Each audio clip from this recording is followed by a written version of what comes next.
Pagbisita sa mga sugatang sundalong marino sa mga iba't ibang military hospital isinagawa.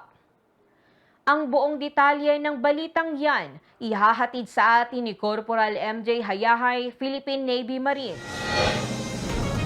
Pagbisita sa mga sugatang sundalong marino sa iba't ibang military hospital isinagawa.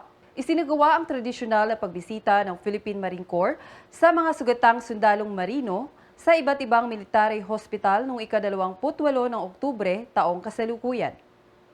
Ito ay pinangunahan ni Deputy Commandant Philippine Marine Corps, Brigadier General Jimmy D. Larida, Philippine Navy Marines, bilang kinatawa ni Commandant Philippine Marine Corps, Major General Arturo J. Rojas, Philippine Navy Marines.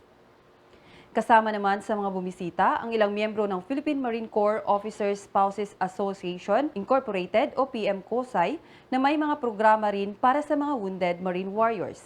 Ang nasabing pagbisita ay bilang bahagi ng mga aktibidad ng Philippine Marine Corps para sa nalalapit nitong pagdiriwang ng ika-73 kaarawan. Ang aktibidad na ito ay naglalayong parangalan ang walang patid na sakripisyo ng magigiting ng mga wounded Marine Warriors na walang pag-iimbot na naglilingkod sa bayan. Ayon sa isang nakapanayam na Marine Wounded Warrior ng Balitang Mandirigma, maraming salamat sir sa binigay mo na regalo sa amin. Kahit hindi ka nakarating, pinaramdaman pa rin sa amin sir yung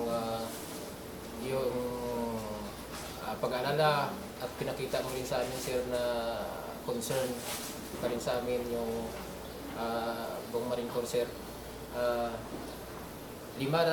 Kasama ng yung mga kasama ko dito sir, nagpapasalamat kami sa iyo na kahit pa paano hindi nyo kami nakakalimutan na nandito sa hospital. Hindi man kami maka-attend ng Marine birthday sir.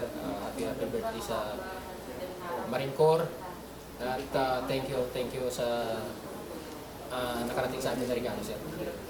bilang pasasalamat, inihandog ng Philippine Marine Corps sa mga sugatang mandirigma ang maagang pamasko na naglalayong pasiglahin ang kanilang loob sa panahon ng kanilang proseso ng pagpapagaling. Ako si Corporal MJ Hayahay, ang tagapagbalitang mandirigma ng Marine Corps Public Affairs Office. At ito ang Balitang Mandirigma.